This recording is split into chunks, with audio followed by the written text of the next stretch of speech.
ಅಧ್ಯಕ್ಷ ಸ್ಥಾನಕ್ಕೆ ಚುನಾವಣೆಗೆ ನಿಂತಿದ್ದಂಥ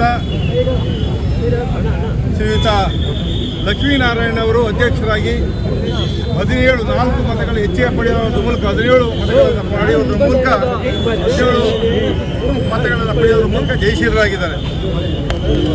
ಅದೇ ರೀತಿ ಉಪಾಧ್ಯಕ್ಷರ ಅಭ್ಯರ್ಥಿಯಾಗಿ ಸ್ಪರ್ಧೆ ಮಾಡಿದಂಥ ಶ್ರೀಯುತ ಫರೀದ್ ಅವರು ಅತ್ಯಂತ ಹೆಚ್ಚಿನ ಮತದಿಂದ ಅವರು ಕೂಡ ಉಪಾಧ್ಯಕ್ಷರಾಗಿ ಆಯ್ಕೆಯಾಗಿದ್ದಾರೆ. ಅವರಿಬ್ಬರು ಕೂಡ ಶುಭಾಶಯಗಳನ್ನು ತಿಳಿಸ್ತೀನಿ.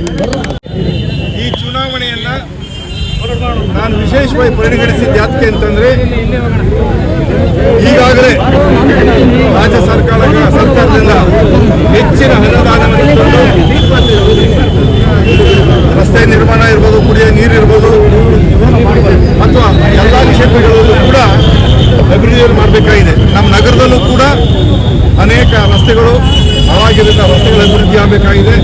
ನಗರನೂ ಕೂಡ ನೀರಿನ ಸಮಸ್ಯೆ ಇರ್ಬೋದು, ಪ್ರತಿಯೊಂದು ಸಮಸ್ಯೆಗಳು ಬಗೆಹರಿಸಬೇಕಾದ್ರೆ ನಮ್ಮ ಪಕ್ಷದ ಅಭ್ಯರ್ಥಿನೇ ಅಧ್ಯಕ್ಷರಾಗಬೇಕು, ಉಪಾಧ್ಯಕ್ಷರಾಗಬೇಕು ಅನ್ನೋ ಒಂದು ದೃಷ್ಟಿಯಿಂದ ಈ ಒಂದು ನಗರಸಭೆಯ ಒಂದು ಚುನಾವಣೆಯನ್ನು ವಿಶೇಷ ಗಮನ ಕೊಟ್ಟು ಈ ಚುನಾವಣೆಯನ್ನು ನಾವು ಗಮನ ಕೊಟ್ಟು ಅದೇ ಪ್ರಕಾರ ಇಬ್ಬರು ಕೂಡ ನಮ್ಮ ಬಣದ ಅಭ್ಯರ್ಥಿಗಳು ಆಯ್ಕೆಯಾಗಿದ್ದಾರೆ.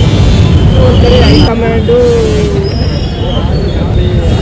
ಇದಕ್ಕೆ ಮಣಿತಾರೆ ಅನ್ನೋ ಒಂದು ಮಾತನ್ನು ಕೇಳಿಕೊಂಡಿದ್ದೀವಿ. ಹೈಕಮಾಂಡ್ ತಮ್ಮನ್ನು ಸಂಪರ್ಕ ಮಾಡಲಿಲ್ವಾ? ನೀವೇ ವಿಶೇಷವಾಗಿ ನಿಮ್ಮ ಬಣದವರು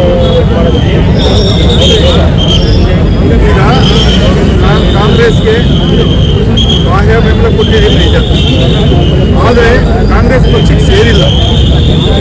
ನಂದು KHP ಬಣ ಅಂತ ಏನು ನಮ್ಮ ಒಂದು ಕ್ಷೇತ್ರದ ಮತದಾರರಲ್ಲಿ ಒಂದೇನು ಹೆಸರಿದೆಯೋ ಅದೇ ಒಂದು ಬಣದ ಹೆಸರನ್ನೇ ಕೂಡ ಇವತ್ತು ಅಧ್ಯಕ್ಷರು ಮತ್ತು ಉಪಾಧ್ಯಕ್ಷರ ಚುನಾವಣೆ ನಡೆಸಿದ್ದೀವಿ.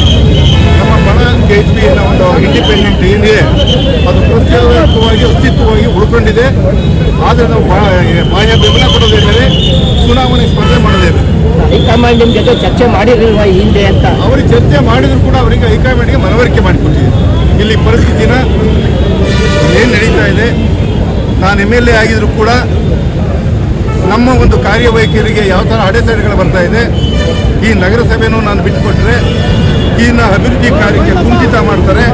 ಅದರಿಂದ ನನ್ನನ್ನು ಈ ಒಂದು ಚುನಾವಣೆಯಲ್ಲಿ ನಾನು ಪ್ರತಿಯಾಗಿ ಸ್ಪರ್ಧೆ ಮಾಡ್ತೀನಿ ಅನ್ನೋದನ್ನ ಹೈಕಮಾಂಡ್ಗೆ ಮನವರಿಕೆ ಮಾಡಿಕೊಟ್ಟಿದ್ದೀನಿ. ಅಂದರೆ ಈ ಚುನಾವಣೆಯನ್ನು ಮುಂದಿನ ಜಿಲ್ಲಾ ಪಂಚಾಯತಿ ಮತ್ತು ತಾಲೂಕು ಪಂಚಾಯತಿ ಚುನಾವಣೆಗೆ ದಿಕ್ಸೂಚಿಯಾಗಿ ತಗೋಬಾರ KHP ಬಂದವರು ಆಯಾ ಸಂದರ್ಭ ಬಂದಾಗ ಆ ಸಂದರ್ಭ ತಕ್ಕನಾಗಿ ಯೋಚನೆ ಮಾಡ್ತಾರೆ.